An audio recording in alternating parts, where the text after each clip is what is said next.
Well, you might be probably thinking that what actually this weird topic means. Well, this is about common misconceptions and problems that we day to day face in data science world.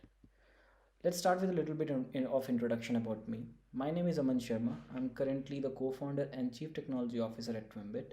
Twimbit is a research-based company in Singapore which creates interesting and interactive insights using latest technologies, and we create research joyful and fun to consume.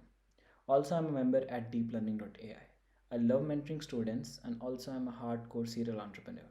I define myself as a tech generalist in the fields of AI, cloud, and web.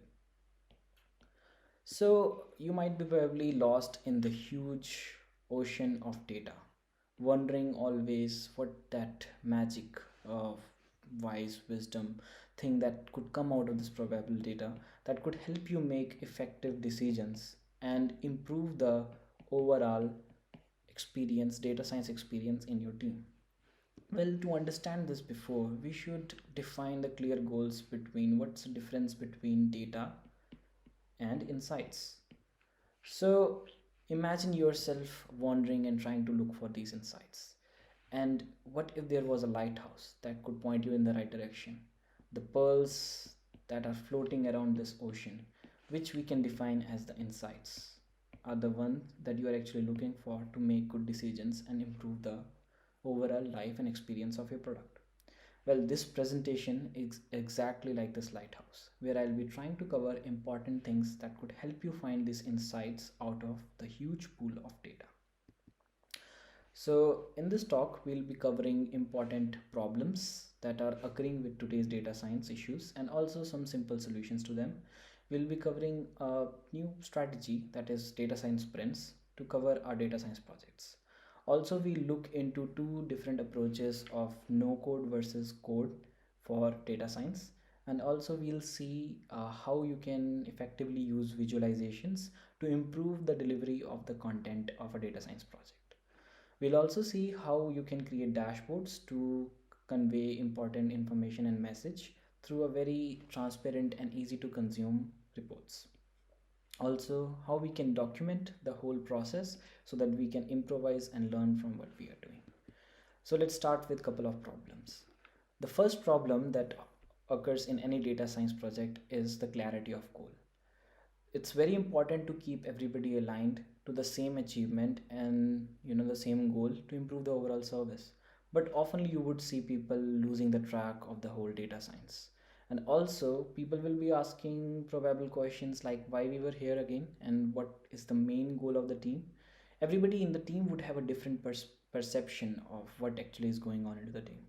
This kind of creates chaos and ultimately leads to wrong outcomes which you would never imagined, leading to overall low return of investment. A probable good solution is basically identifying the goal and communicating the whole goal with the team. We'll see in the other slides of how you can actually identify the goal and communicate it with the team. Another problem is poor planning. It leads to situations, chaotic situations, and often abandonment of projects. Also, sometimes it leads to wastage of resources and time.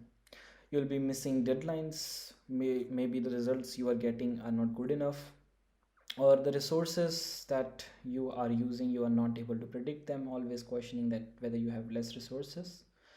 And the probable solution to this one is also to come up with a better structure of the project, having less deliverables to have measurable outcomes, and also have strict timelines so that you never miss a deadline and always deliver on time. Another problem is dirty data. Due to now vastness of data and also sometimes corruptness in the way data is stored, you might be experiencing this problem of having bad data at the same place. Now, the symptoms to this problem is again you are spending too much time on data pre-processing rather than making actual decisions. Also, the ratio between the data, the overall data of the ingestion and the insights you are able to get is not that good, ultimately leading to poor results.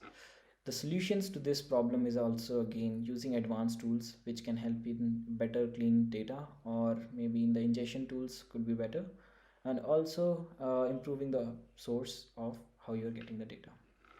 Another problem that people face is divided into these four sub problems, in which you have technical challenges leading to tools limitation, resources, or problem in having the right talents, and privacy concerns have been a rising issue too. Well, due to this, oftenly you will see in your team, you will question yourself whether you have less number of people to do the job. You will not have a lower turnaround time. You are not able to complete the project on time, of course. And also, the system to create the whole data science project is not as efficient. Also, the transparency between the whole team is not that good, and you're not able to communicate the overall value in the whole team. Now, you can solve this problem by modern solutions like no code or documenting your things properly, and also bringing a little bit of transparency in the whole project. Another problem that people have is the complexity of data science. Not many people understand what data science actually is and how actually it should be performed.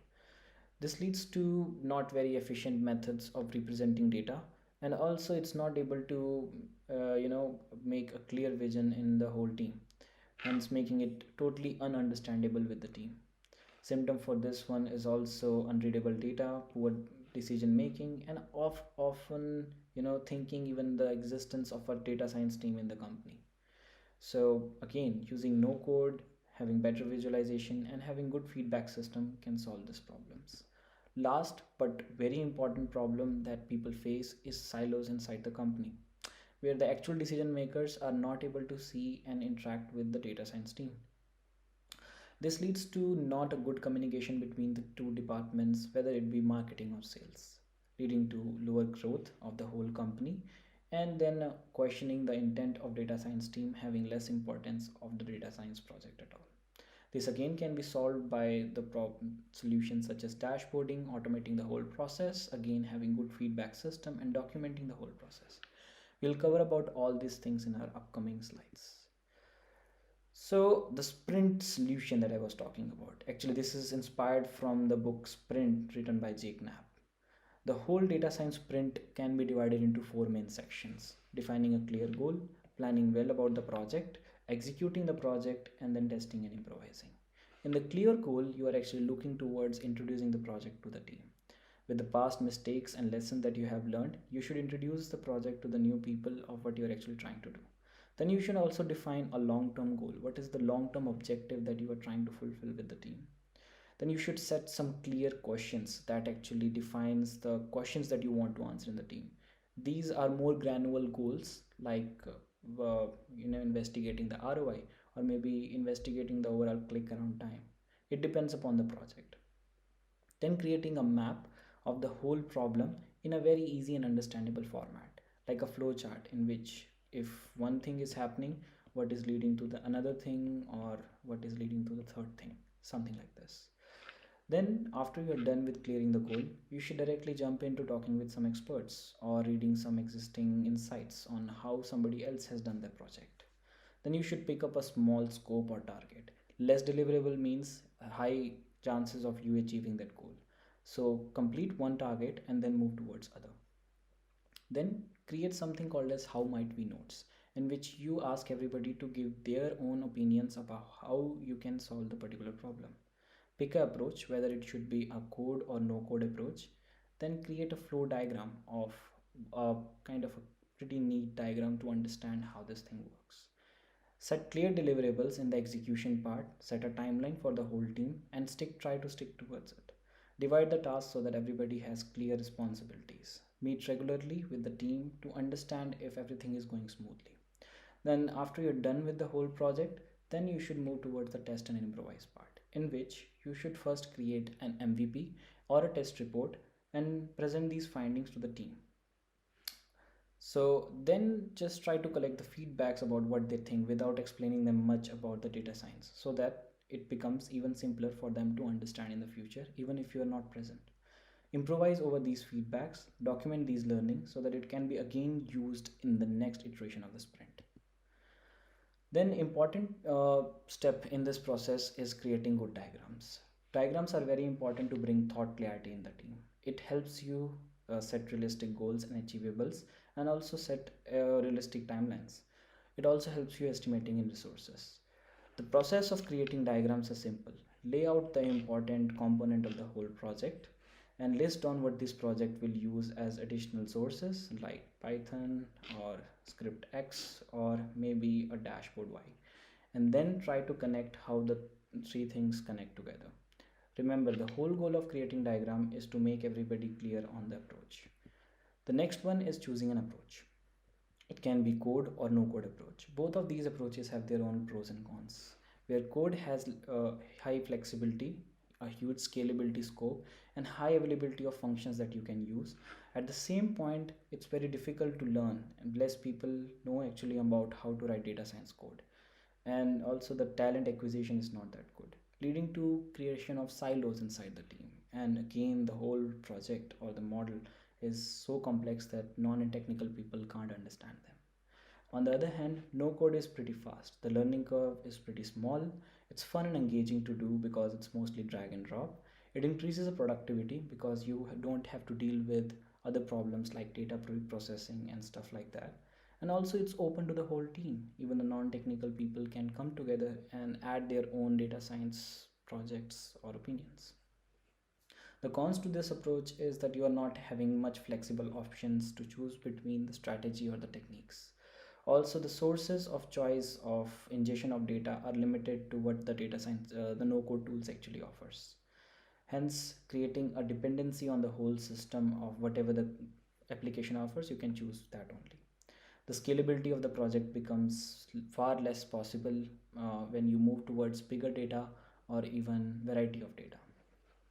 Let's look towards common code tools. You might probably know about Python, the conference that we are attending today. Also, popular tools are like R and Scala. Then the other category of tools are querying and analysis tools such as SQL, MATLAB, and BigQuery. BigQuery has been a popular tool in recent days to do queries on big data on Google Cloud Platform.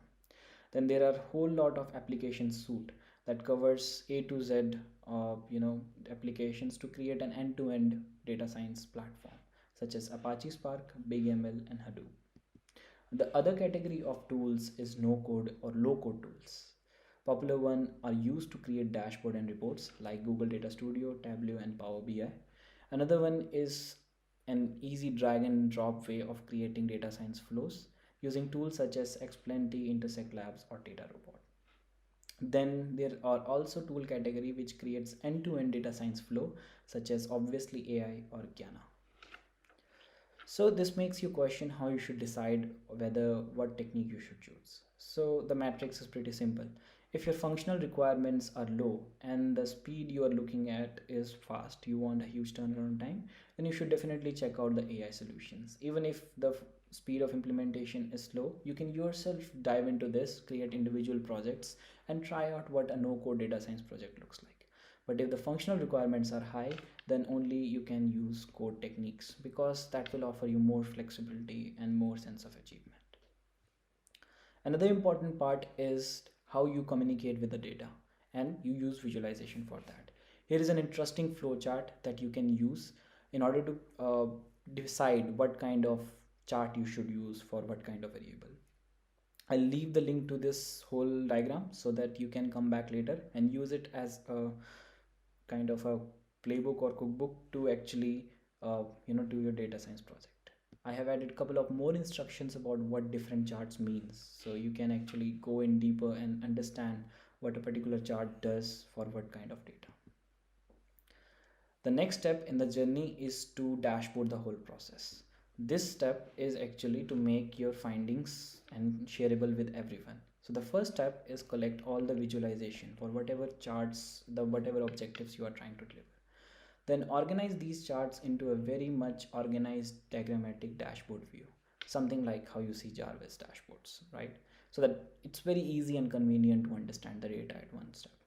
Then automate and schedule the process of revisiting this data or automatic collection of this data so that you don't need to interfere and manually create these reports.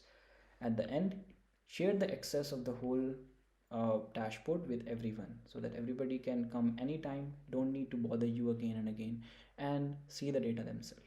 Common tools to do dashboarding are such as Apache Superset, which is a very good dashboarding tool, Apache Airflow to create DAGs and ETLs, GramX is a whole suite of different tools to create data ingestions and dashboards. Plotly Dash, another platform to create dashboards, and Amazon Quick Insights. The next step in the journey is to create a well-defined document. The document helps you learn from your feedbacks and improvise the whole step, so that the next time you are doing the sprint, you are able to see what were the problems in the last sprint and you are able to better perform the job in the next iteration. So create a shared document. It can be an Excel file, a Word file, whatever you want. I prefer to use something like a tabular structure so that you have more availability of columns. Then add the progress at each step. Whenever you think you are doing something in the data science, add it as a step and mark what is the overall progress that it's going on into the project. Add all the findings during your test and improvisation section chart of the sprint, and add these findings next to the progress. Then collect feedbacks, list down these feedbacks, and then you are good to go. Share this document also with the whole team so that anybody can come back and see what is actually going on into the whole data science team. Common tools to do documentation includes free tools like Excel, Google Sheets, or even Trello. But I personally am a fan of Monday.com and Airtable because they make the data logging so simple and easy. So that's pretty much about it. We covered a lot of stuff. So, well, there is a lot of things on the plate. I'll share this diagram again so that you can easily revisit and perform the checks as you go in your data science project. To quickly summarize what we went through today were common problems, some common things that are causing problems in the current data science projects, how we can solve these problems using a technique called a sprint, where we also saw how you can create diagrams, which are very interesting way to communicate your idea and goal to the whole team. We also saw two new approaches, which not new but existing approaches, code and no code, where we also see how you can decide between these two depending upon what kind of project you are doing. We also saw how you can create visualization, what kind of charts you should use, and also how you should create dashboards, which is a very convenient way to share the progress with everybody. At last, we saw how you can create documents and how documents can help you improvise the whole data science step. So that's pretty much it. So that was about data everywhere, no time to think. Well, data and insights everywhere and all time to think. Thanks for your time. I hope you like the presentation, and if you do, please give me your feedbacks at